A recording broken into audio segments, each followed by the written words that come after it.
Stop acting so small because you are the universe in ecstatic motion.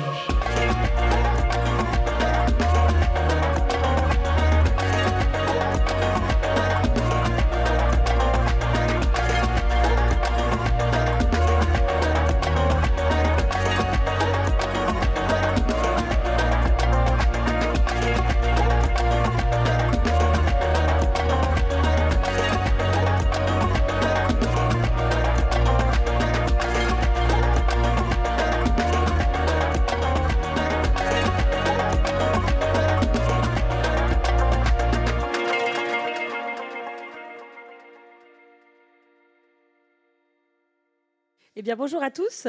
On est ravis d'être là avec vous pendant une petite heure. Je vais peut-être être un peu redondante parce qu'on va se représenter, mais un peu plus en détail.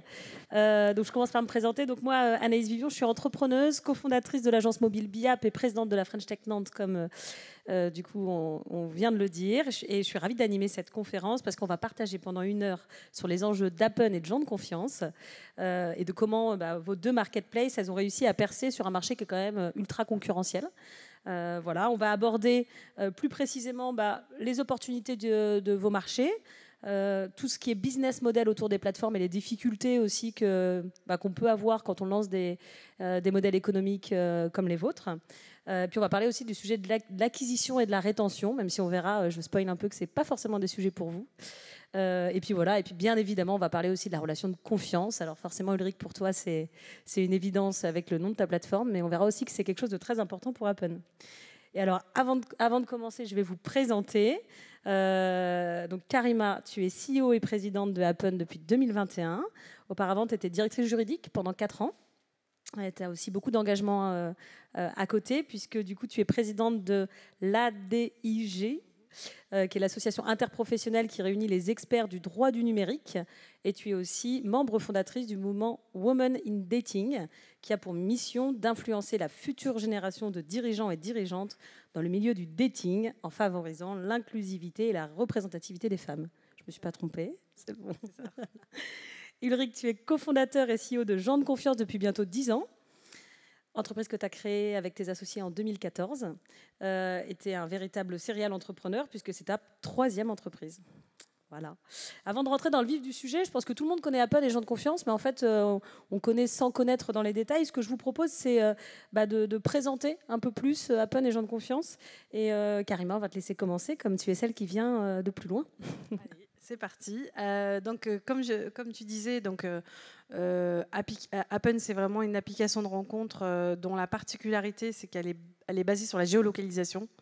C'est l'ADN historique de l'application. Nous, on est là pour favoriser les rencontres dans la vraie vie. Donc, c'est une application qui a été créée en 2014, qui a été lancée d'abord en France. Ensuite, on parlera tout à l'heure de la croissance internationale, mais aujourd'hui, c'est une application qui est présente et téléchargeable dans le monde entier. Et à travers différentes features, notamment il y a un espace assez ludique dans l'application où vous pouvez crusher, jouer à travers des jeux de cartes pour rencontrer quelqu'un. Vous avez aussi le croisement qui est vraiment l'ADN principal de l'application qui vous permet de croiser toutes les personnes que vous avez vraiment vu dans la vraie vie. Donc, imaginons que vous avez votre chemin pour aller au boulot ou si vous fréquentez les mêmes bars, les mêmes restaurants, eh bien, vous allez retrouver toutes ces personnes dans l'application. Voilà, donc comme dans la vraie vie. Et ça, c'est vraiment la différence avec d'autres applications. Et on va se faire un petit sondage. Est-ce que ceux qui ont déjà utilisé Appen peuvent lever la main ? On a quelques utilisateurs. Pour les autres, c'est une bonne opportunité de télécharger l'appli. Ulrich ?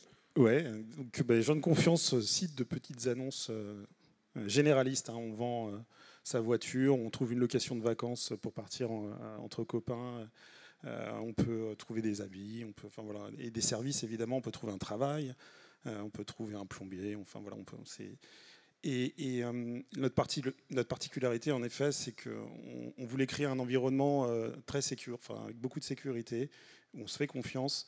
Et donc, on a posé une base en disant pour rentrer sur Gens de Confiance, il fallait un par un au début, puis 2, puis 3, on s'est arrêté à 3 pour créer cette barrière à l'entrée, mais qui derrière permet d'avoir un endroit, une plateforme où le niveau de confiance est radicalement supérieur aux autres plateformes. Et c'est ce qui nous a permis d'exister sur le marché très compétitif, en effet, des marketplaces généralistes.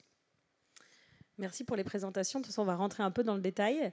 Vos deux plateformes, elles sont françaises, donc créées à Paris pour Appen et à Nantes, Ulrich, pour gens de confiance. Et vous avez réussi à vous créer une place très forte sur des marchés très concurrentiels.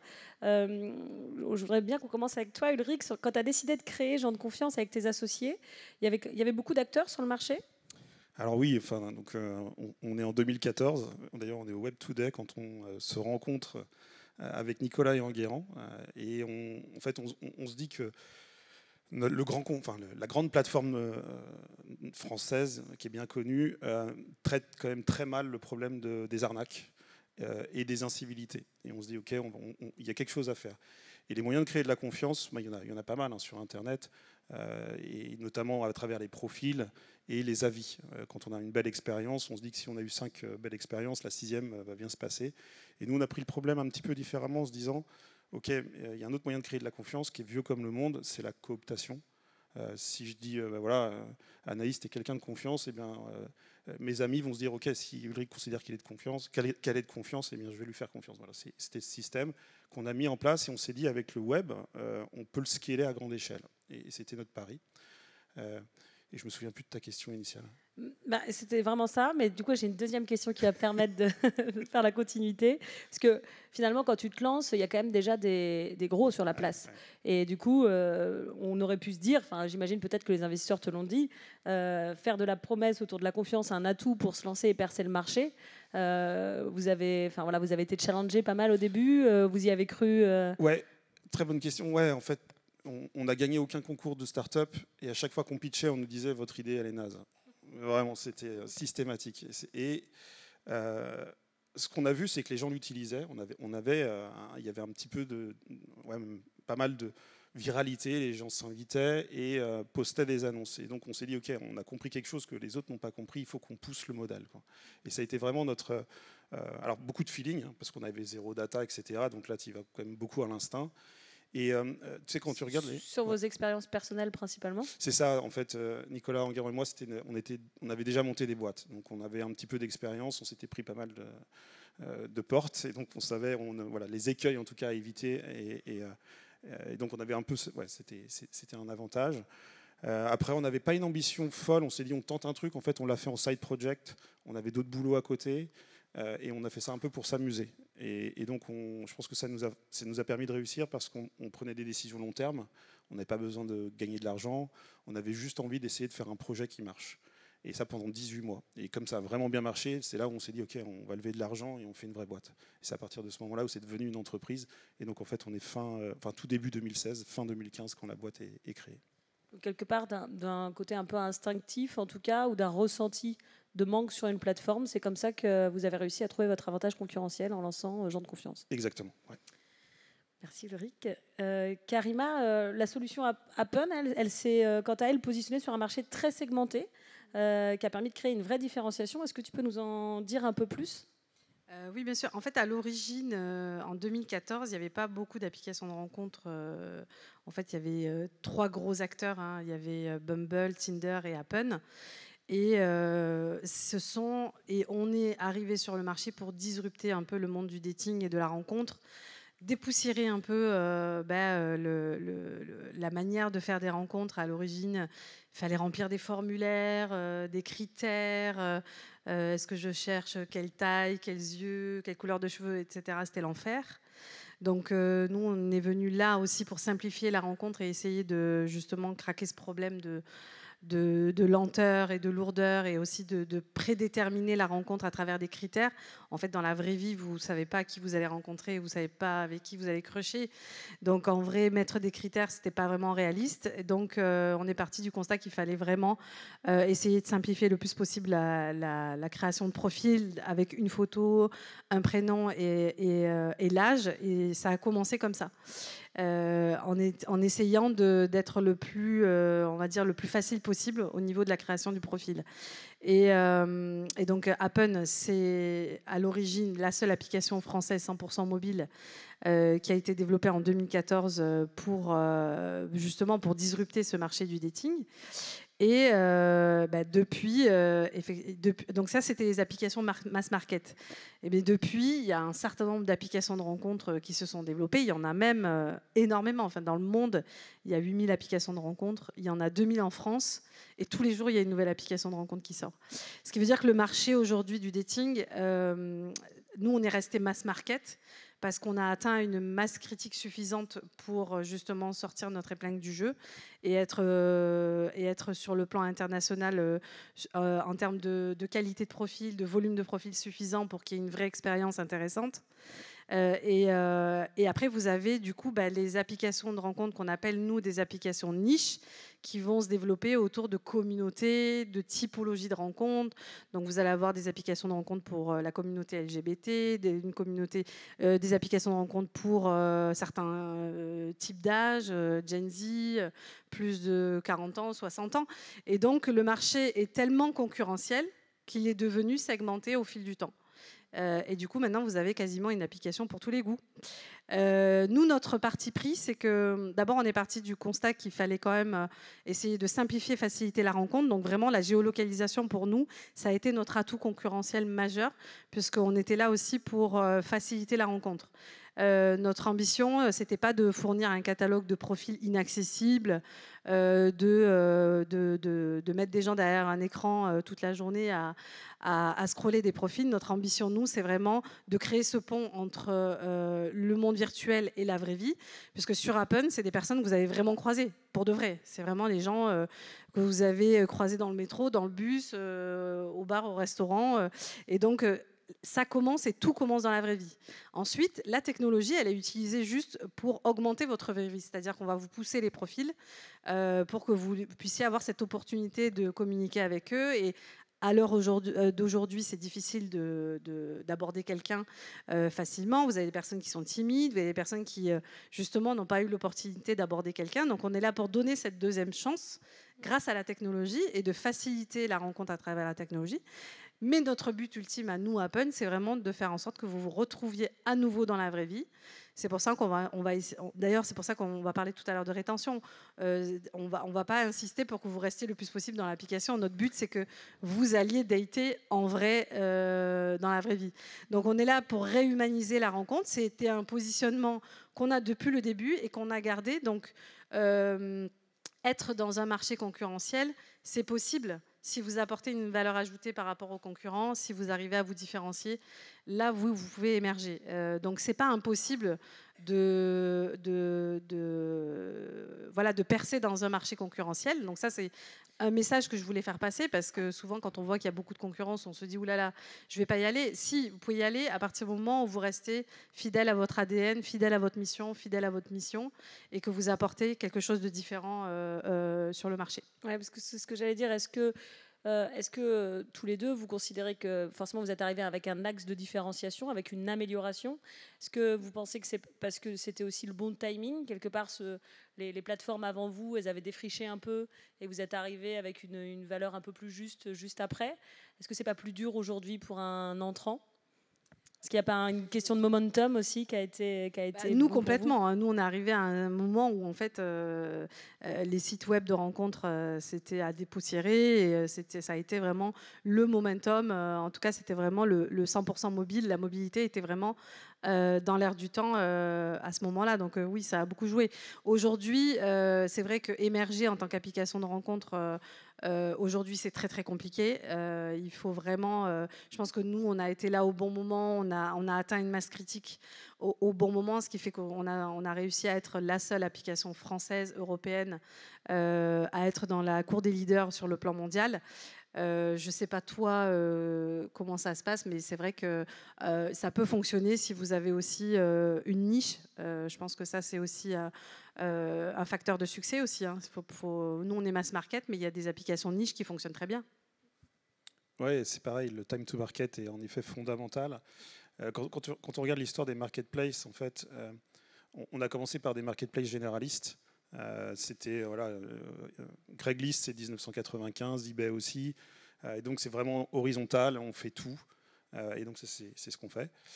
Et puis il y a eu cette seconde vague avec dans des marketplaces plus spécialisés.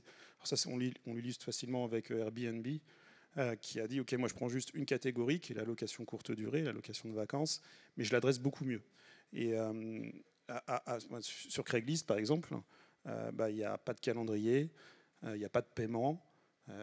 Il n'y a pas d'avis, donc en fait l'expérience elle n'a rien à voir. C'est vraiment Alors Airbnb a très bien fait le travail et aujourd'hui l'expérience est évidemment et ça c'est on commence à verticaliser des expériences sur des sujets particuliers et d'ailleurs le corollaire c'est que les modèles économiques du coup sont bien plus performants parce que Craigslist c'est quelques dollars pour mettre son annonce de location de vacances. Airbnb c'est un peu plus, puis c'est sur le flux, c'est un cut sur le flux, bref. Et il y a eu une troisième vague qui était plus ce qu'on appelle les management marketplace. C'est la marketplace qui décide pour vous. Donc vous gagnez, parce que là il y a toujours un commit, un double commit dans une marketplace. Il y a un offre et demande et il faut qu'ils se mettent d'accord. Ça prend de l'énergie, ça prend du temps. Et ça, c'est Uber par exemple. Je veux aller du point A au point B. Évidemment, je ne choisis pas mon driver, quoi. C'est la plateforme qui va choisir le driver pour moi et ça me rend service. Ça déshumanise un peu, mais par contre, c'est super efficace. Donc ça, c'est une troisième vague qui est arrivée. Par exemple, avec Miro aussi. J'ai besoin d'un photographe. C'est la plateforme qui choisit le photographe. Je veux juste qu'il soit sur tel lieu, à telle date et à telle heure. Et il vient. Et puis, il y a la dernière vague qu'on a vu venir sur les marketplaces qui ont créé des très belles boîtes. C'est les marketplaces B2B, donc avec Encore Store par exemple en France, où en fait on va faire des marketplaces mais pour business to business. Donc là, et alors nous, quand on a créé Gens de Confiance, on nous avait dit mais il y aura la naissance d'une marketplace généraliste, c'est fini. C'est pas possible. Il y a déjà des gros acteurs qui sont en place, etc. Il y a déjà eu tous ces mouvements. Et en fait, parce qu'en effet, il y avait quelque chose qui n'allait pas sur les acteurs principaux, il y avait un dysfonctionnement, c'est une opportunité. En tant qu'entrepreneur, on s'est dit, OK, on s'engouffre comme toi, en disant, il y a besoin d'être... il faut dépoussiérer le marché, on peut apporter quelque chose de différent, et on va attaquer le marché comme ça. Donc, ce qui est intéressant quand même à retenir là-dessus, c'est qu'on peut des fois se dire, en tant qu'entrepreneur, tiens... il y a beaucoup d'acteurs. Est-ce qu'il y a une place? Mais il y a le bon moment entre le marché saturé et du coup l'adoption des premiers acteurs, quoi. Après, je crois qu'il y a toujours des opportunités. En fait, il ne faut pas se dire que le marché est pris. Il y a toujours des choses à faire. Ça, c'est vraiment... Et si je fais un parallèle par rapport au marketplace sur les apps de dating, au tout début, nous, on a été mass market. Après, on a commencé à avoir les applications par typologie de communauté. Et par exemple, là, de plus en plus, on commence à avoir des applications qui sont feature-oriented. Donc, par exemple, des applications qui sont basées 100% sur la vidéo, ou 100% sur la voix, ou 100% sur l'IA. Et donc, en fait, le marché, il évolue en fonction des besoins qui évoluent et des changements sociétaux et des mutations technologiques. Donc, en fait, c'est sans fin. Il y a toujours quelqu'un qui vient disrupter quelqu'un. Donc, il y a de la place pour tout le monde à partir du moment où on apporte une valeur ajoutée. Top, merci pour ça. On va parler d'un autre sujet qui est le business model, le modèle économique. Et on sait que c'est souvent très dur quand on monte une boîte dans le B2C, parce que c'est souvent lié au volume. Donc l'idée, c'est d'un peu comprendre comment vous, chez Appen et Gens de Confiance, vous y êtes pris, ou comment ça a évolué. Je te propose de commencer avec toi, Karima. Est-ce que tu peux nous en dire un peu plus sur le business model d'Appen? Comment il est construit? On a pas mal parlé en préparant ensemble la table ronde sur les modèles de frustration des autres apps de rencontre. Donc ça m'intéresse que tu développes pour les personnes qui nous écoutent. Alors, nous, on est basé sur un modèle freemium, donc à la fois free, gratuit, et premium. Donc, à la base, l'application, elle est gratuite pour tout le monde. Vous pouvez la télécharger, vous pouvez l'utiliser, vous pouvez faire crusher, faire des rencontres, croiser des gens, c'est gratuit. Et après, on va créer un modèle d'abonnement par-dessus ça pour avoir accès à des features premium, des fonctionnalités premium.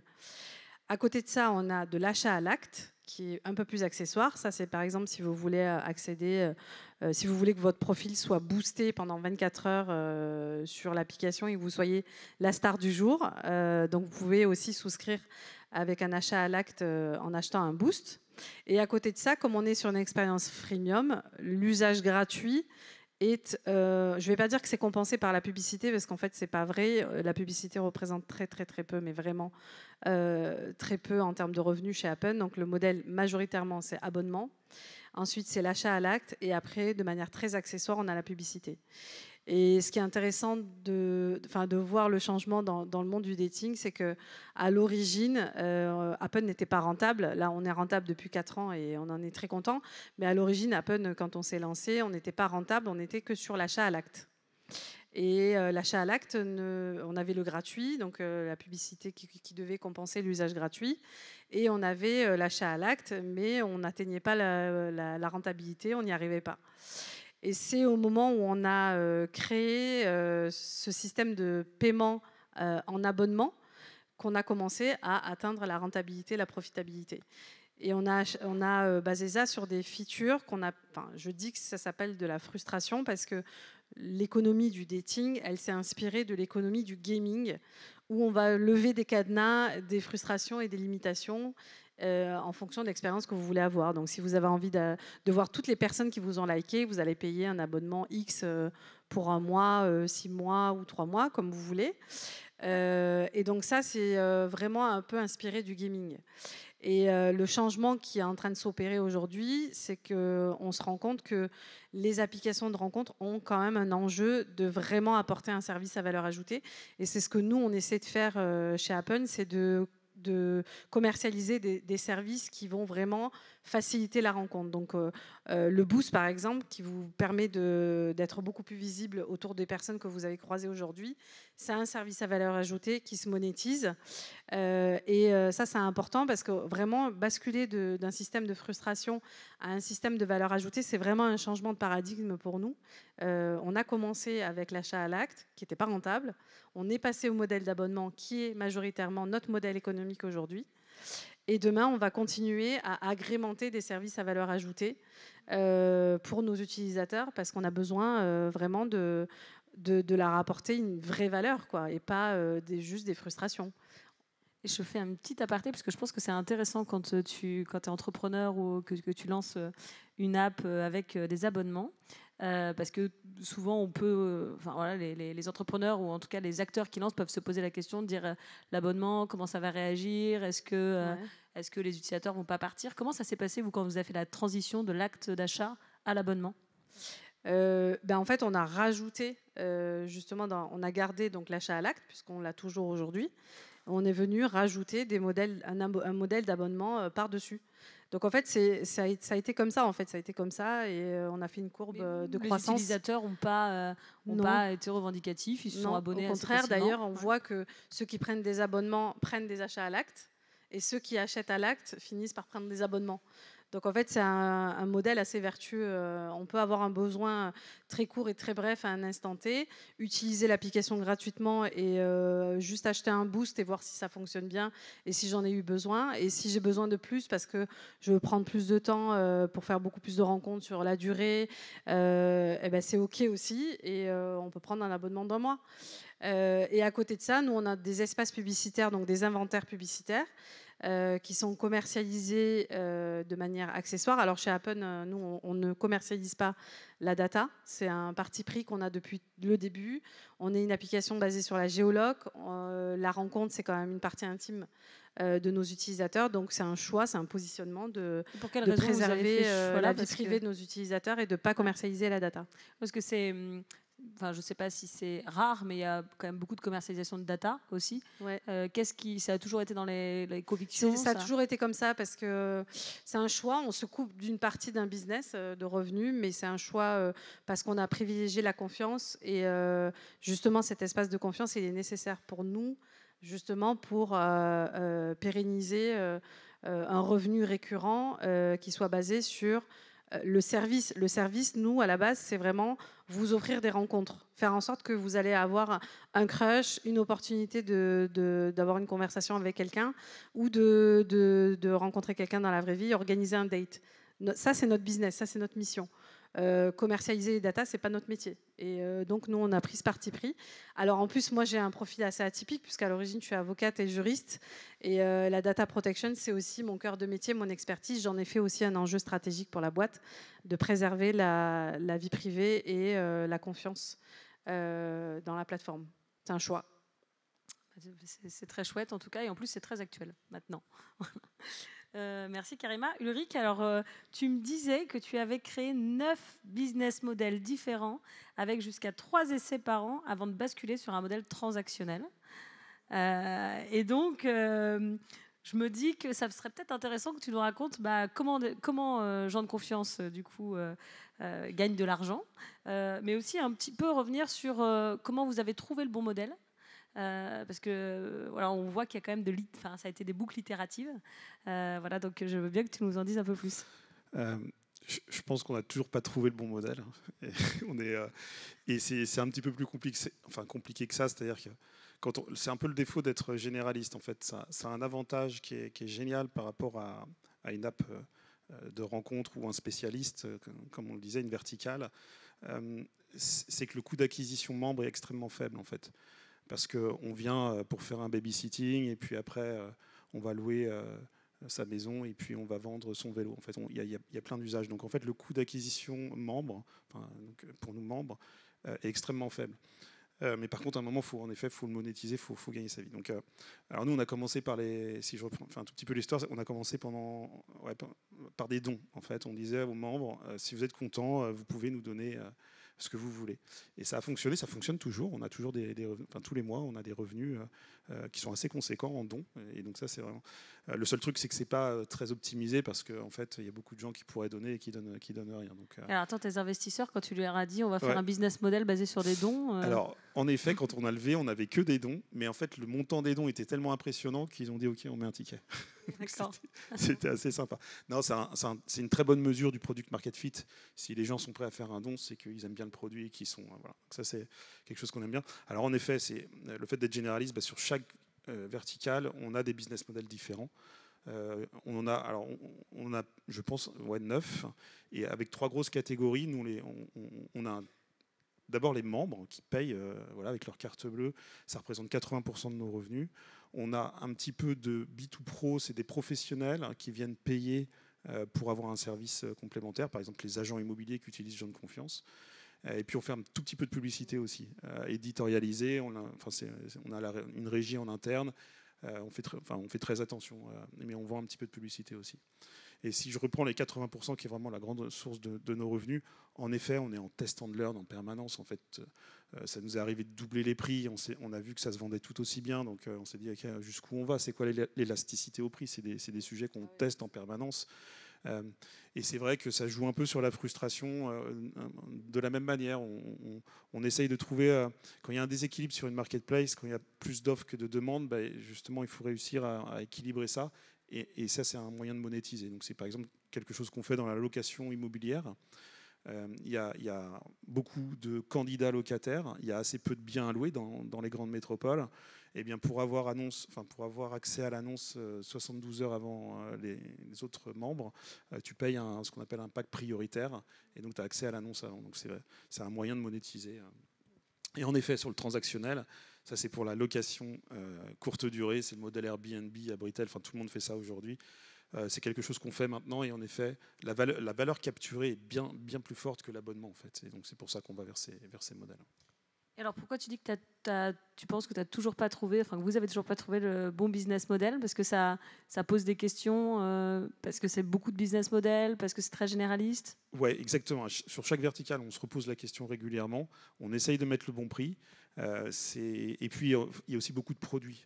C'est-à-dire que, par exemple, sur le transactionnel, faut un calendrier qui fonctionne bien, que les propriétaires mettent bien le calendrier à jour, qu'on ait le flux via Gens de Confiance, qu'on ait le paiement qui passe par la plateforme, et puis qu'il y ait des avis pour inciter les membres à louer. Donc tout ça fait qu'en fait, il y a aussi beaucoup de produits, beaucoup de développement, quoi.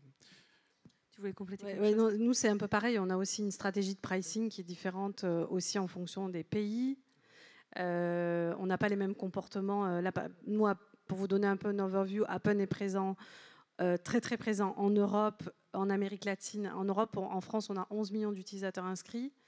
Au Brésil, on a 22 millions d'utilisateurs inscrits. On est présent en Argentine et Uruguay. Et après, on est présent dans les pays émergents qui commencent à utiliser de plus en plus ces applications de rencontres, notamment en Inde, on a 33 millions d'utilisateurs inscrits, en Turquie, 7 millions d'utilisateurs inscrits. Et en fait, la stratégie de pricing que vous avez, j'imagine que pareil, vous faites des A/B tests, mais ça joue aussi beaucoup dans le modèle économique d'une boîte. C'est aussi de trouver le bon prix au bon moment, faire la bonne promotion au bon moment. Et on a une multitude de produits à gérer aussi, c'est pareil, parce qu'on a beaucoup de prix, beaucoup de pays, beaucoup de segments. Donc c'est en permanence, le modèle économique doit être challengé. C'est pour ça que si... en fait, on n'a jamais trouvé le modèle économique parce qu'il bouge tout le temps. Nous, dans le dating, par exemple, ce qui se fait en ce moment, enfin, qui commence à se développer de plus en plus, c'est on parle de Bitcoin, on parle de virtual gift, les cadeaux en ligne. Donc, en fait, c'est en permanence en mouvement et donc il faut tester de nouvelles choses et surtout pas rester figé. Nous, avant de trouver notre modèle à nous basé sur l'abonnement, on est resté pendant 3-4 ans à essayer de se trouver. Et donc, pour moi, le business model, il doit évoluer tout le temps, en permanence. Donc c'est une forme Et on n'a pas du d'agilité, tout les mêmes comportements entre les utilisateurs, par exemple, en Inde et en Turquie, dans les pays émergents, ils sont très consommateurs d'achats à l'acte, beaucoup plus que de l'abonnement. Alors que dans les pays occidentaux, l'achat à l'acte est moindre et on aura beaucoup plus d'abonnements. Donc en fait, il faut en permanence challenger, essayer, tester. Nous, on est en permanence en train de faire des A/B tests. Hein. Et d'ailleurs, c'est intéressant quand tu lances un Appen sur un nouveau pays. C'est quoi la stratégie pour se rendre compte de ce qui marche sur le business model? Nous, déjà, en premier lieu, avant de se lancer sur un marché, on regarde la croissance organique.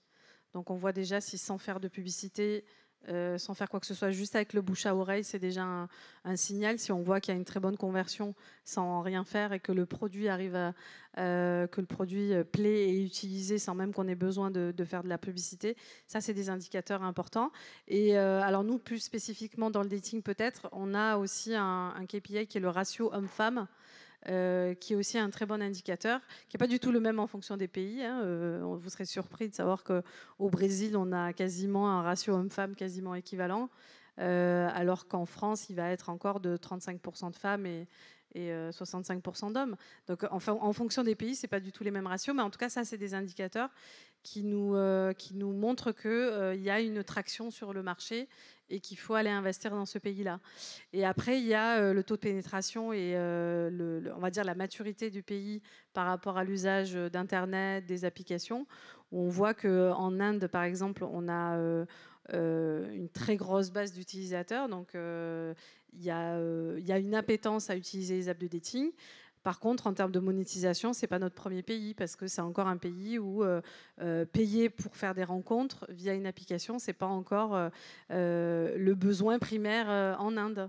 Ceci étant, on y est suffisamment longtemps pour que dans 5 ans, quand le marché sera vraiment avec des taux de pénétration beaucoup plus importants, on sera déjà là et on pourra profiter du succès de tous nos investissements qu'on a depuis le lancement.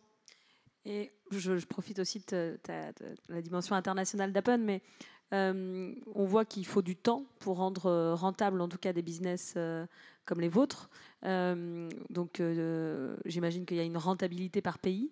Quand vous vous lancez sur un pays, tu considères qu'il faut combien de temps pour le rendre rentable, en moyenne? En moyenne, il faut entre 2 et 3 ans. Okay. Merci beaucoup. Sur la partie acquisition, alors, vous allez être surpris parce que moi, je me suis dit, quand on a préparé le sujet, l'acquisition, c'est un sujet incroyable parce que ça va être hyper intéressant d'avoir votre retour. J'étais persuadée que c'était un sujet très compliqué parce qu'il y a une hausse des tarifs, les conversions sont de moins en moins bonnes. Et puis, en fait, vous m'avez partagé que ce n'était pas votre enjeu, l'acquisition. Vous étiez plus sur un travail de préférence de marque parce que, du coup, vous étiez à un autre stade de maturité. Donc, je trouvais ça assez intéressant. Et l'idée, c'est de vous faire un peu réagir là-dessus, puisqu'on a aussi pas mal discuté sur le fait que, en fonction du moment où tu te lances, tes enjeux d'acquisition peuvent être un peu différents. Ulrich, d'abord, on va commencer par toi. Est-ce que tu peux nous expliquer comment tu as lancé Gens de Confiance auprès de votre communauté? Donc, si on repart 10 ans en arrière. Et quelles ont été les étapes à toi et ton équipe pour développer le nombre d'utilisateurs? Ouais, alors l'enjeu, en effet, le premier enjeu de l'acquisition sur ce fameux framework AARRR, c'est vraiment d'avoir une acquisition la moins chère possible et donc la viralité, le bouche à oreille, c'est ce dont tu as parlé. Et nous, on a tout misé là-dessus parce qu'on avait 0 budget, en fait. Donc, on s'est dit, il faut que ça marche, que les gens soient assez contents pour en parler à leurs voisins et aux gens qui connaissent et le recommander, quoi, le fameux. Et donc, on a tout mis là-dessus à travers le referral, quoi, vraiment. Et le parrainage a été une bonne aide. Alors, c'est assez paradoxal, en fait. On a pris le contre-pied, on s'est dit, il y a quelque chose qui n'est pas intuitif. C'est qu'on leur demande de s'inscrire, de mettre leur nom, leur prénom, leur photo, etc. Mais en plus, on leur demande de trouver un parrain. Donc, tu vois, tu mets encore une barrière plus importante. Mais c'est un peu le speakeasy, le truc où on se dit, mais pourquoi? C'est quoi ce truc? J'ai pas le droit d'y aller. Donc, en fait, ça attire les regards, cette exclusivité, ce côté un peu secret. C'est ce qui avait vachement utilisé vente privée avec le parrainage. Ça a été un de leurs grands moyens d'acquisition, de dire, OK, il faut être parrainé pour pouvoir rentrer. Et donc, on a utilisé un peu ça. Et donc les gens se sont parrainés et donc acquisition gratuite jusqu'en 2018 en fait. Donc pendant les 4 premières années. Donc tu arrives à monter à combien d'utilisateurs comme ça? Là on est à 400 000 utilisateurs, 400 000 membres. Et là on décide de recruter une directrice marketing parce qu'en fait on faisait tout nous-mêmes et on faisait les choses plutôt mal. Mais Explosion des heures. C'est ça. Et on s'est dit ok, on rationalisait tout ça et donc on a Bertie qui nous rejoint, qui fait une bonne analyse et qui optimise mais vraiment juste avec de l'emailing, juste avec du marketing sans faire de payant. Et donc on progresse en acquisition, pareil, tout ça gratuitement. On a fait une petite levée de fonds en 2019 et là on s'est dit ok, on pousse la communauté pour la monter à 1 million. C'était vraiment un milestone qu'on avait envie d'atteindre. Et là on a fait du paid, enfin vraiment ce qu'on appelle du paid, de l'acquisition vraiment sur les réseaux sociaux. Vous l'avez fait vous-même ou t'es passé par une agence? En interne. Alors, okay. Si on a fait quelques essais avec des agences, mais moi je préconise plutôt les secret sauce internes. Et donc on a fait beaucoup de choses en interne. Ça a bien marché. Il y a eu des moments où vraiment le coût d'acquisition membre était extrêmement faible. Je me rappelle juste après le Covid, en mai, juste après le premier shutdown, le premier confinement, mai-juin, les coûts étaient extrêmement bas. Donc là, on a mis vraiment les boosts et on a pu avoir beaucoup de membres. Et puis les prix sont devenus tellement déraisonnables. Et puis on a regardé aussi, c'est des membres qui sont plus infidèles, qui utilisent moins, qui dépensent moins. On a arrêté. Et en effet, on est arrivé depuis maintenant 1 an. On a coupé tout ça et on fait que de la notoriété. Donc c'est ce qu'on se disait, c'est un peu. Mais c'est vrai que c'est parce qu'on est 1 600 000 membres et que ce n'est pas un enjeu. Aujourd'hui, on a envie de faire grandir la base, mais aujourd'hui, c'est pas notre enjeu numéro 1. Et quand tu dis notoriété, c'est quoi comme action, par exemple? On a fait un peu de télé le mois dernier, un peu de radio. Alors, c'est des choses vraiment mass market sur lesquelles on n'aurait jamais été au début, parce qu'en plus, avec le système de parrainage, si tu télécharges l'app et que tu ne trouves pas de parrain, ça n'a pas de sens. Donc au début, il fallait aussi vraiment qu'on craque ça avec un cercle concentrique qui s'élargit de plus en plus. Merci beaucoup. Et Karima, de ton côté, ce qui va être intéressant, c'est peut-être de revenir sur l'histoire, pour comment vous avez fait grandir la base en France, mais aussi comment tu fais quand tu ouvres un pays, parce que finalement, je pense que tu dois être confronté aux mêmes problématiques, voire peut-être différentes aussi en fonction de la culture. Alors nous, au début, aujourd'hui, on a des vrais enjeux de préférence de marque, mais si on revient un peu en arrière, on a vraiment fait de la growth acquisition avec vraiment des growth hackers qui ont vraiment fait de l'acquisition avec des coûts d'acquisition vraiment très, très, très attractifs. Je dirais, moi, jusqu'au Covid, on a eu des coûts d'acquisition hyper attractifs. Et nous, notre enjeu en tant qu'application de rencontre où notre service doit proposer du volume, en fait. Il y avait vraiment besoin d'atteindre la masse critique nécessaire pour que ça fonctionne bien. Donc, on avait vraiment un enjeu de volume. Et donc, on a vraiment commencé par du growth hacking et de la growth acquisition à des coûts d'acquisition très, très bas. Rentable, toujours essayer de trouver la rentabilité. Et ça a été la première partie de l'histoire avec on va dire un développement international un peu peut-être atypique, puisque nous, on a développé les pays étrangers depuis Paris. C'est-à-dire qu'on a fait le choix de recruter une équipe internationale qui est venue en France avec leur nationalité du pays et pas de faire l'inverse. C'est-à-dire on n'a pas scalé les pays à l'international en recrutant des gens dans le pays, mais plutôt en centralisant la stratégie marketing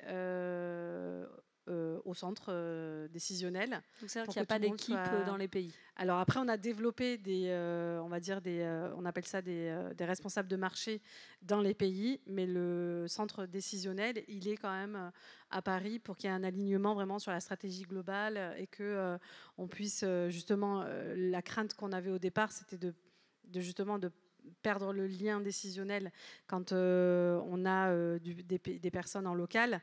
Là, on avait vraiment besoin d'atteindre la masse critique mondiale et donc une nécessité d'être en cohésion à 100% entre l'acquisition et les équipes marketing et le centre décisionnel. Donc c'est un choix de faire venir des talents, mais c'est ce qui a marché, hein, c'est ce qui fait qu'aujourd'hui on est ce qu'on est. Alors donc on a commencé par justement de l'acquisition à la performance. On a atteint la masse critique, toujours avec une optique héroïste, toujours. Et maintenant, on est arrivé à un stade où justement notre enjeu aujourd'hui, c'est que le marché n'est plus ce qu'il était avant. C'est-à-dire qu'au début, on n'avait pas beaucoup de concurrents, donc le bouche à oreille fonctionnait très bien et il y avait une viralité qui a fait qu'on a vraiment fait une croissance internationale exceptionnelle. Et puis après, le marché du dating s'est développé, de plus en plus d'applications, de plus en plus de marques et en plus de grosses structures avec des fortes on va dire, notoriétés. Donc nous, on a commencé à avoir un enjeu dans certains pays où on est devenu mature de préférence de marque, sachant qu'en plus dans le dating, il faut savoir que les utilisateurs, les célibataires ne sont pas fidèles. Ils ont forcément en moyenne 3 applications de rencontre sur leur téléphone. Ce qui veut dire que nous, notre enjeu, c'est vraiment qu'ils choisissent Appen et que ce soit le service où ils aient envie de payer.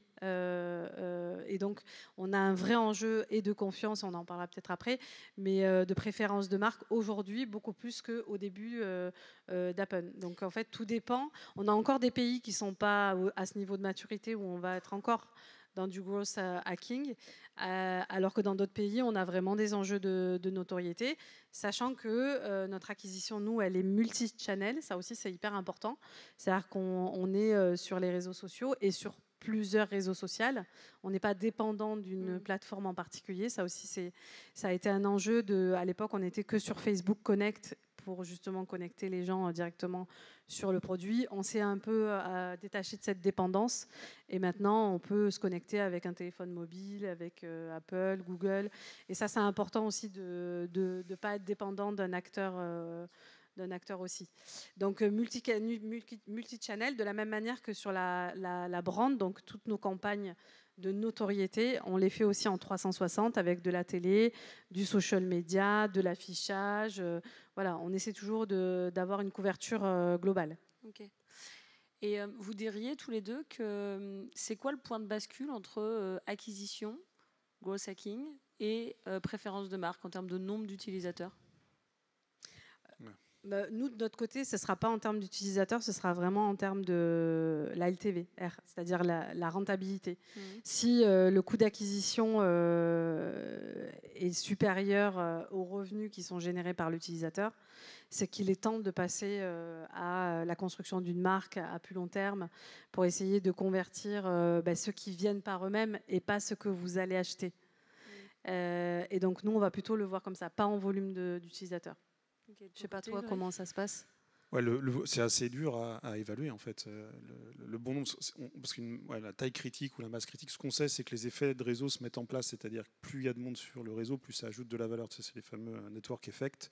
Chaque nouvel utilisateur qui arrive sur la plateforme apporte plus de valeur que le précédent. Et ça, c'est quelque chose cette liquidité, parce que c'est quand même les marketplaces, elles sont assez fabuleuses hein, quand on y pense.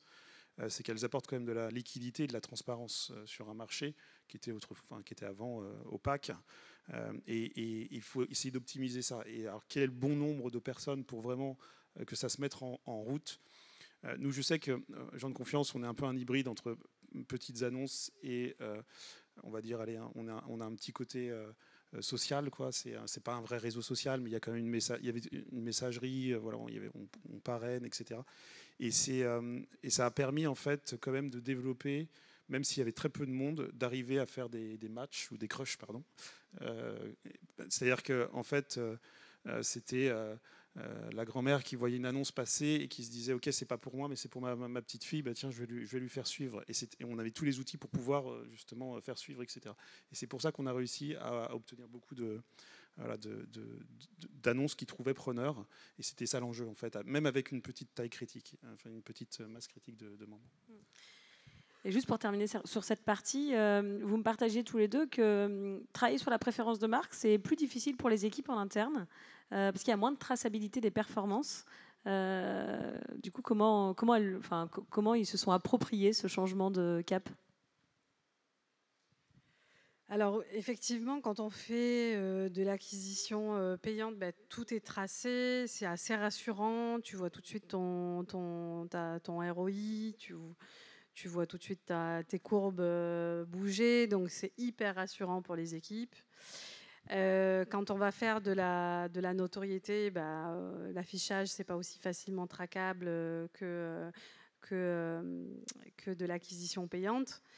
Donc, moi, je pense que c'est une question aussi de vision de boîte et de choix. C'est-à-dire qu'à un moment donné, on a besoin d'instaurer une marque et de construire une marque forte et une notoriété forte, surtout nous en particulier, parce qu'on est dans des marchés concurrentiels, donc on a besoin d'exister et de faire savoir qu'on existe. Je pense qu'au bout d'un moment, ça devient une évidence. Il y a un moment de stress où on se dit il faut vraiment qu'on lâche et qu'on bascule nos budgets marketing de droite à gauche. C'est assez stressant, mais après, on voit tout de suite qu'avec le temps, il faut prendre le temps. C'est vrai qu'on voit les effets dans le temps, on voit les scores de notoriété qui augmentent. Donc ça aussi, c'est un moyen de traquer aussi l'efficacité de ces campagnes marketing. C'est aussi ton score de notoriété et de voir par rapport à tes concurrents comment tu progresses sur un marché. Oui, j'avoue que c'est beaucoup plus stressant parce que tu n'as pas la donnée en temps réel et que tu ne peux pas contrôler vraiment l'efficacité de tes campagnes. Mais quand tu as un message qui est puissant, quand tu as une marque qui vraiment inspire tes utilisateurs et un produit qui fonctionne bien et qui plaît, en général, ça prend un peu plus de temps, mais après, ça devient une évidence en fait. Et Ulrich, de ton côté ? Ouais, c'est stressant pour les équipes, mais pour nous aussi, en fait, clairement. Non, c'est facile. Enfin, c'est vrai que d'avoir une vision sur 1 euro investi, qu'est-ce que ça me rapporte, c'est hyper rassurant. Et c'est d'ailleurs été les nouveaux business models qui sont vraiment apparus avec le web. C'était des choses assez nouvelles. Alors, il faut prendre un peu de recul et se dire, OK, alors il y a quand même des façons de mesurer, hein, en effet, la notoriété. Enfin, il y a pas mal d'outils aujourd'hui qui existent. Tu vois bien l'activité sur le site, tu vois bien. Mais par contre, c'est pas directement lié. T'arrives pas. La traçabilité n'est pas la même. C'est un jeu différent.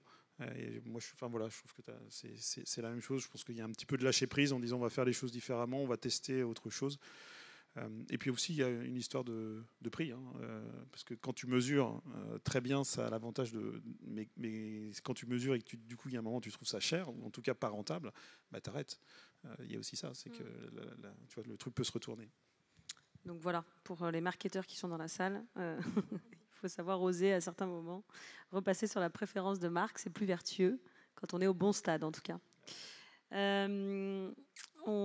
Avant de passer sur la partie confiance, et après on prendra quelques questions, il y a un autre sujet qui est important sur les plateformes et notamment aussi sur le mobile, c'est on parle souvent de quels sont les bons KPI pour mesurer la performance. Il y a notamment le sujet de la rétention qui est souvent important et qui fait aussi le succès de beaucoup de business models. Pour vos deux plateformes, c'est visiblement pas une métrique importante, enfin c'est pas la plus importante. Alors c'est quoi vos métriques ? C'est quoi aujourd'hui, comment vous mesurez la performance de vos plateformes ? Et du coup, si c'est pas la rétention, qu'est-ce qui fait qu'aujourd'hui vous fidélisez vos clients et comment vous le mesurez ? Nous, on regarde quand même la rétention, on la regarde à travers les monthly active users. et notamment les cohortes. Par exemple, on a des membres qui se sont inscrits en 2014 et de savoir qu'ils reviennent toujours aujourd'hui et qu'ils sont toujours actifs, ça a une vraie valeur. Et quand on voit que ça stack, c'est-à-dire que la cohorte de membres 2015 inscrits en 2015 est toujours active, 2016, etc. Et tu vois que ça s'additionne, c'est quand même super satisfaisant. C'est-à-dire que je pense que là, tu peux revenir aux fondamentaux, c'est que tu résous vraiment un problème, t'apportes de la valeur, quoi. Et c'est pour ça que les membres reviennent régulièrement, parce qu'ils ont un besoin et ils choisissent ta plateforme. Donc nous, on la regarde quand même, hein. Les monthly active users, c'est une métrique qu'on aime bien regarder. Après, on n'en fait pas non plus une obsession. C'est-à-dire que derrière, si c'est juste... tu vois, c'est important que les gens viennent juste pour flâner, par exemple. On sait bien qu'il y a des gens qui sont juste curieux, qui vont voir la belle maison, les belles voitures, j'en sais rien, et qui n'ont pas d'autre action. C'est pas très grave. En fait, en soi, tu peux dire, ok, ça crée du flux, etc. Mais derrière, c'est bien qu'il y ait quand même une utilité. Et c'est ça que tu mesures, je pense aussi. Alors, ça se mesure derrière, après, avec le chiffre d'affaires, enfin, avec des choses beaucoup plus terre à terre, quoi. Oui, parce que tu me disais aussi que l'intérêt de la plateforme, d'un point de vue serviciel, c'est que l'utilisateur trouve vite ce dont il a besoin.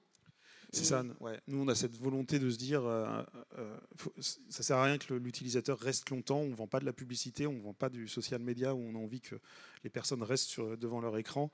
S'ils peuvent trouver ce qu'ils cherchent le plus rapidement possible, on leur a rendu service et ils peuvent passer leur temps à faire autre chose. Donc c'est vraiment quelque chose, en effet, l'efficacité pour trouver. C'est quelque chose qu'on veut offrir à nos membres. Et nous, derrière, mais ça rejoint un peu notre raison d'être, tu vois, qu'on vient de réécrire récemment, qui est de mettre donc la technologie au service du bien commun. Et derrière, on le fait vraiment en recréant des liens humains et en recréant des liens humains qui permettent de construire un monde un peu plus juste, un peu plus avec de l'économie circulaire. Et c'est pour ça que nous, si on est très attaché aux liens, et ça on le voit aussi par exemple à travers les messages, les testimoniaux, des gens qui disent ouais, c'est génial, j'ai trouvé un emploi grâce à vous, j'ai trouvé un appartement, et ça nous nourrit aussi beaucoup. Et donc je ne sais pas si c'est la bonne mesure parce que c'est très qualitatif, mais en tout cas, nous c'est un moteur en interne et ça nourrit notre raison d'être, notre raison d'agir, quoi. Et Karima, nous, les KPI qu'on va regarder, évidemment, c'est le volume de crush. Est-ce que les gens crushent ? Ça, c'est important, parce que s'ils ne crushent pas, c'est que ça ne fonctionne pas. Donc nous, notre but ultime, c'est que vous croisiez quelqu'un et que vous crushiez souvent pour que vous ayez des opportunités de rencontres variées et nombreuses. Donc on va regarder le nombre de likes aussi, les personnes qui likent, donc les personnes qui sont actives dans l'application. Donc les DAU, MAU, la stickiness, ça on regarde aussi. C'est important que les gens reviennent dans l'application dans une période, même si c'est sur une courte durée, mais qu'ils utilisent l'application et qu'ils aient une expérience riche et intéressante. On va regarder aussi un KPI qui est la rencontre dans la vraie vie. Ça, on le fait grâce à une nouvelle feature qui s'appelle Ready to Date, qui est une fonctionnalité qu'on a rajoutée récemment pour que tu puisses déclarer le moment où tu es prêt à dater dans la vraie vie. Ça nous permet aussi de voir que les gens ont commencé l'expérience dans la vraie vie, ils ont été sur Appen et donc ils ont eu l'opportunité de matcher, de crusher et d'avoir des conversations. Et ensuite, nous, notre but ultime, c'est qu'ils datent vraiment dans la vraie vie. Donc on a cette fonctionnalité qui nous permet de savoir si en fait les gens ensuite, au-delà juste d'avoir une phase de séduction en ligne, in fine, ils arrivent quand même à se rencontrer dans la vraie vie à nouveau. Donc on va regarder ça. Et après, au niveau de la rétention, nous, ce qui est important pour nous, c'est que l'utilisateur revienne une fois qu'il a daté avec quelqu'un. Si jamais l'histoire se termine, on veut qu'il revienne chez nous et pas chez nos concurrents. Donc la rétention, elle est quand même importante à ce niveau-là, de se dire, les gens, ils ont réussi à rencontrer quelqu'un. Ils sont en couple pendant un certain temps et une fois qu'ils sont plus en couple, il faut qu'ils pensent à Appen et qu'ils reviennent sur Appen. Donc on la regarde sous cet angle-là. Et tu me disais qu'un utilisateur, en moyenne, il restait 3 mois, c'est ça ? En moyenne, oui, il renouvelle une fois, 2 fois et demi à peu près. Donc, et tu ne sais pas le nombre de personnes qui, du coup, parce qu'ils ont tous trouvé... on espère bien pour eux, c'est notre but. Enfin, c'est notre business. Notre business, c'est ça, c'est de provoquer des rencontres. Donc, c'est dans le modèle économique. On sait que les utilisateurs viennent et partent. C'est comme dans le gaming. Hein, et c'est comme vous, quand on apporte un service, une fois que le service est utilisé, nous, on est content, on a accompli notre mission. Après, évidemment, notre but, c'est que si jamais vous avez besoin à nouveau de notre service, que vous reveniez chez nous. C'est pour ça que la confiance, elle est hyper importante. Qui est une parfaite transition. Alors, comment vous cultivez cette relation de confiance? Parce que, bon, forcément, Ulrich, toi, c'est l'ADN même de ta plateforme, mais Karima, il y a aussi un sujet très fort avec le fait de ne pas revendre les données. Donc, au quotidien, comment vous cultivez cette promesse? Alors la confiance, oui, pour nous c'est un axe, c'est même quelque chose qu'on a inscrit dans notre raison d'être, qui est vraiment de provoquer des rencontres dans la vraie vie, en toute confiance. Donc ça fait partie des enjeux stratégiques de l'entreprise, au même titre que la performance financière, la recherche de cette, on va dire, cet espace de confiance qu'on doit créer avec nos utilisateurs. Il est vital puisque nous, on est vraiment dans la rencontre de proximité. La rencontre locale, puisque ce sont des lieux que vous fréquentez, des lieux que vous aimez, des bars, des restaurants, votre trajet pour aller au boulot, etc. Donc nous, on doit créer cet écosystème avec un espace de confiance qui va être à la fois, on va dire, immatériel, puisque on va parler de protection des données personnelles, de sécurité des données personnelles. Donc on a un fort investissement dans la data protection, dans la sécurité des données. On va aussi investir beaucoup en termes d'innovation pour assurer la sécurité de nos utilisateurs. Donc, par exemple, on a développé la certification de profil grâce à la biométrie. Donc, vous pouvez certifier votre profil et aussi rechercher des personnes qui ont certifié leur profil. Donc on a un espace qui s'appelle le Hub. C'est une fonctionnalité où vous pouvez naviguer, explorer des profils en fonction de vos envies, vos préférences. Si vous, ce qui est important pour vous, c'est de rencontrer que des profils qui ont certifié leur profil grâce à la biométrie, vous pouvez ne rencontrer que ces personnes-là en allant sur ce filtre-là. Si au contraire, vous avez envie de rencontrer que des personnes que vous avez croisées, souvent, par exemple, souvent, c'est un signal que cette personne, elle travaille dans le même quartier que vous, elle habite dans le même quartier que vous, elle va toujours dans le même bar que vous. Donc, le fait que vous les croisiez souvent, c'est un indicateur de confiance. On va jouer sur des justement, on va jouer sur des moments comme ça de vie dans l'expérience de rencontre pour créer cet espace de confiance, à la fois à travers donc la technologie. Évidemment, comme toutes les plateformes, on a des services et des dispositifs de reporting de profils qui ne se comportent pas bien, des comportements inappropriés. On a toute une équipe qui gère ça au quotidien et j'imagine que c'est pareil pour toi, hein, c'est pareil pour toutes les plateformes. On a aussi cette obligation, cette responsabilité de faire en sorte que nos plateformes soient safe et qu'on puisse profiter du service en toute sérénité. Ce qui fait qu'à côté de ça, on investit beaucoup dans la prévention et dans la communication auprès de nos users. Et aussi, en tant que marque, on parlait tout à l'heure de publicité.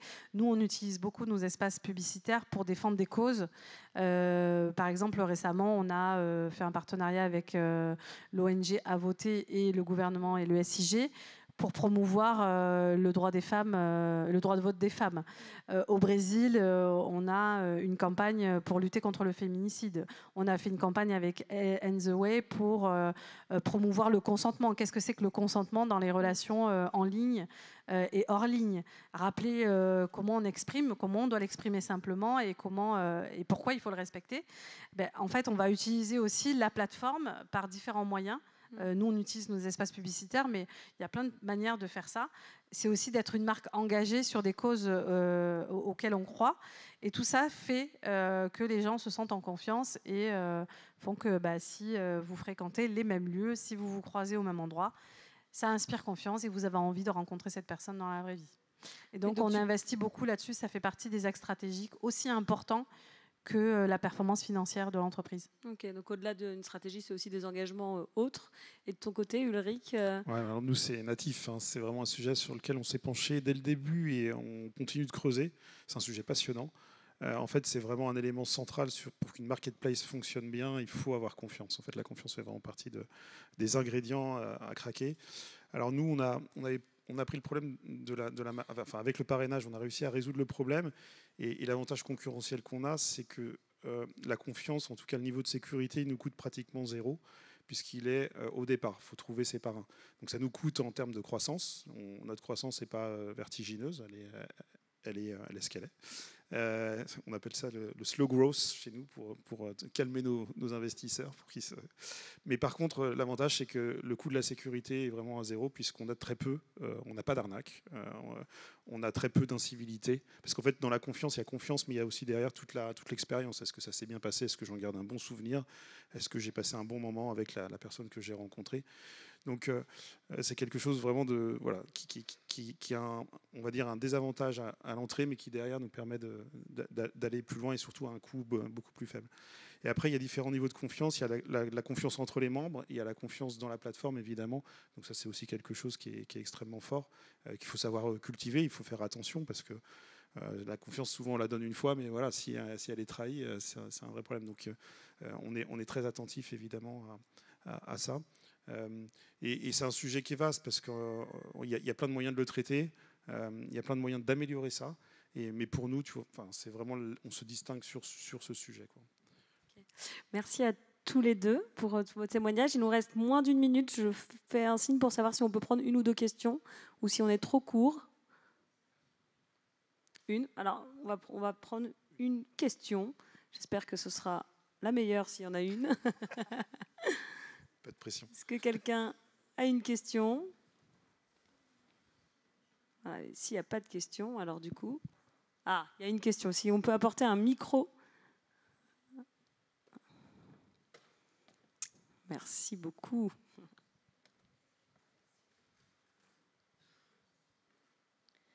Bonjour, du coup je m'appelle Léa, je suis designer chez Jugeote et je me posais la question, vous parlez pour la sécurité d'avoir donc une équipe qui modère, comment ça peut se mettre en place au début quand l'équipe est toute petite, quand on lance l'implication et quand du coup il y a moins de moyens, moins de budget pour créer directement ce sentiment de confiance et de sécurité sans forcément avoir...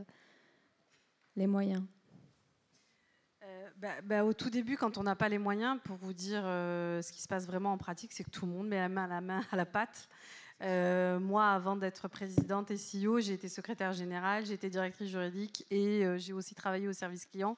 Et en fait, être au plus proche du client, c'est de toute façon un passage obligé au début et même encore aujourd'hui, vous voyez. Donc, alors, il y a des systèmes de notification, faut pas croire, mais la communauté, elle est hyper vigilante. C'est-à-dire que elle fait quasiment tout le travail. C'est-à-dire que les gens signalent, reportent. Nous, de notre côté, je ne sais pas ce que tu en penses. Ouais, c'est pareil. En fait, on a aussi une communauté qui régule l'écosystème digital et numérique et joue un fort rôle dans ce qui est autorisé, pas autorisé, et ce qui est permis, pas permis. Et donc, le fait de pouvoir... alors, nous, notre obligation, c'est vraiment de permettre la signalisation de ce type de choses. Mais en fait, tout le monde met la main à la pâte. Pour répondre à votre question, si au début, on n'a pas les moyens, tout le monde reçoit les notifications des clients et supprime quand il faut supprimer. Au début, c'était comme ça. Et après, petit à petit, quand on a les moyens, on peut commencer à recruter. Après, il faut savoir qu'aujourd'hui, la modération, elle est beaucoup externalisée aussi. Dans des sociétés qui sont spécialisées là-dedans et qui ne sont pas très coûteuses aussi. Et de plus en plus, si on n'a pas les moyens, il faut savoir que nous, on a un peu de tout. On a de la prévention, on a de la modération humaine. Et après, on a aussi beaucoup la technologie. C'est-à-dire qu'aujourd'hui, on a des algorithmes intelligents qui détectent les faux profils ou les numéros de téléphone, les gens qui demandent des cartes bleues, etc. Tout ça, c'est des choses qui ne sont pas normales dans une application de rencontre et qui détectent en fait tout ça, la nudité, etc. Il y a des algorithmes qui tournent 24/24, 7/7 et qui vont vous permettre de faire des économies. Justement, vous n'avez pas besoin d'une énorme équipe au début. Si vous arrivez à utiliser l'intelligence artificielle au service de l'humain. Vous voyez, l'intelligence artificielle, là, elle est utilisée dans un but éthique et de sécurité des utilisateurs. Et moi, dans ce cas-là, je trouve que c'est quelque chose qu'il faut promouvoir. Ulrich, pour terminer vite, parce que là, on voit qu'on a le petit minuteur qui... Nous, on était 3 pendant les 18 premiers mois, même les 2 premières années, et c'est nous qui faisions la modération, et on apprend beaucoup d'ailleurs en faisant la modération. Il faut répondre vite aux messages, savoir créer ce lien aussi de confiance. Donc, je me souviens, je crois que dans notre pitch deck, au bout de 18 mois, on avait répondu à 50 000 messages, et on était assez fiers en fait, parce qu'on se disait, ok, c'est du boulot, mais on l'avait fait gratuitement, on avait passé du temps. Et évidemment, faut être très réactif et il faut le faire soi-même. Nous, par exemple, n'importe quel recrutement qui arrive chez Gens de Confiance commence par faire une semaine, ce qu'on appelle la team bonheur chez nous, mais qui est vraiment l'équipe de modération service membre, service client. Et c'est hyper important parce que c'est core, en effet, pour qu'une plateforme marche bien. Merci pour la question, merci à tous les deux. Et puis je pense que bon lunch. Je redonne la main à notre animateur si tu veux reprendre la main. Ou... Allez, merci beaucoup, on peut les applaudir chaleureusement.